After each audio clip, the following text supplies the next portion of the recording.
And for today's video, tuturo ko po sa inyo kung paano po gumawa ng isang mabilisang PowerPoint presentation na magagamit po natin sa ating lesson discussion po natin. In just 5 minutes, makakagawa na po tayo nito. So, paano ko po ito ginawa? Pumunta po tayo sa ating Google. Ayan, i-type po natin dito yung notebook LM natin. Ayan. So, pagkatapos ay yan, lalabas po ang ganito. Yung pinakauna po nito, yung Gemini Notebook. Yan po ang ating pong i-click. Ito po mismo ang ating i-click para po dun sa ating paggawa ng PowerPoint presentation. Then click try Gemini Notebook. Then after po nyan, lalabas po ito. Creating your notebook. And so click lamang po yung box. Check the box. Then okay. And then after nyan, ito po ang lalabas. So ang gagawin po natin dito, teachers, ay i-upload po natin sa pinakababa. Meron pong upload files. I-upload po natin dito yung ating pong lesson plan. Yung ating pong ginagamit na lesson plan po natin. And yung ating, pwede rin naman yung sa ating pong mga classroom observation, pwede rin natin gawin po dito. Yan, pagka na-upload na, ito po ang last. So, lesson 9, DLL. Ayan, so daily lesson plan. Ang topic ko po is all about intersubjectivity. Ito po sa grade 12 senior rising introduction to philosophy. Then after po niyan, pagkatapos po niyo pong mai-upload yung inyong pong files ng lesson plan, paano po natin siyang gagawing paano gumawa ng PowerPoint presentation gamit po ang ating pong lesson plan. So ang gagawin po natin dito sa pinaka right side po natin, i-click lang man po natin dito kung nakikita nyo po. Meron po ditong audio, video, then meron pong slide. I-click po natin dito yung slide. Ayan. So, click po natin. Pagka-click, ito, ganito po dapat ang makikita nyo po sa pinisa nyo pong screen. Then, ang gagawin po natin dito, may nakalagay po sa pinakababa, describe the slide. Ayan, kung gusto nyo po, ano po ang gusto nyo pong mangyari sa first slides 1, slides number 2, anong mailalagay. So, ang ginawa ko po dito sa prompt, ay dapat meron po kayong nakaredy na prompt po dito. So, ang ginawa ko po sa ChatGPT na naman po ako nagpagawa.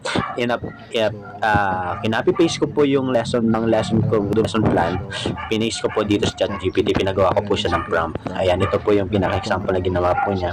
So, pwede rin naman po kayo mag-customize ng sarili nyo po. Paano nyo po, kung anong gusto nyo pong mangyari. Ayan. So, slides number 1, ganito po ang binigay po ni ChatGPT. Pero kung pwede rin naman po hindi niyo po gamitin ito. O kayo po mismo ang gagawa ng sarili nyo po prompt. Ayan. So, mas maganda ang prompt, mas maganda po magiging kalalabasan ng may generate na PowerPoint presentation. Then copy. Pagka-copy po natin, punta po tayo dito ulit balik po tayo dito sa ating pong notebook LM po natin. Ipi-paste lamang po natin. Ayan, pagka-paste po natin, click the generate. Ayan, so medyo hintay lang po tayo ng ilang po mga minutes or mas mabilis po ay mas malakas ang internet connection po natin ay mas mabilis po siya mag-generate. So generating slides, yan ako sa pinakababa nakikita nyo po, nag-generate na po. Then pagkatapos po mag-generate nyan, lalabas na po yung copy po ng ating pong PPT po natin.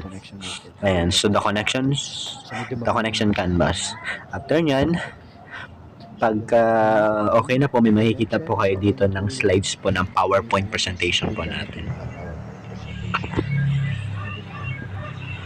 Ayan. So, ito na po yung teachers. Ito na po yung na-generate regarding dun sa ating pong lesson plan na in-upload po natin at dun sa prompt na pinagawa po natin. So, ang pagkakasunod-sunod po nito ay kung ano din po nandun po sa lesson plan ko po. So, simula po sa kung anong nandun, content. Ayan. The subjectivity, the topic, yan, activity, hanggang sa pinaka-last is the assessment. Ayan, so ganun lamang po kadali. Ready na po yung ating pong PowerPoint presentation. Medyo na less po tayo dito sa time regarding sa paggawa. So paano po natin ito i-download? So may nakikita po kayo dito sa right side po natin, meron pong 3 dots po dyan. Click nyo po yan din, click download PowerPoint. And pagka-download po ng PowerPoint, okay na po yun. So lalabas, waiting lang po natin na may download po natin. yun na, ready na, okay na po yung PowerPoint natin. Pwede na po natin itong gamitin sa pagtuturo po natin. If ever po na wala po tayong nagawang PowerPoint presentation, dun po sa ating po mga lesson plan na ginawa po natin.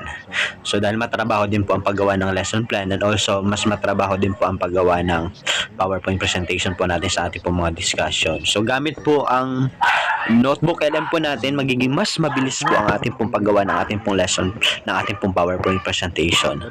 Then, yan. Okay na po. So, may nakalagay po pwede po natin siyang enable editing.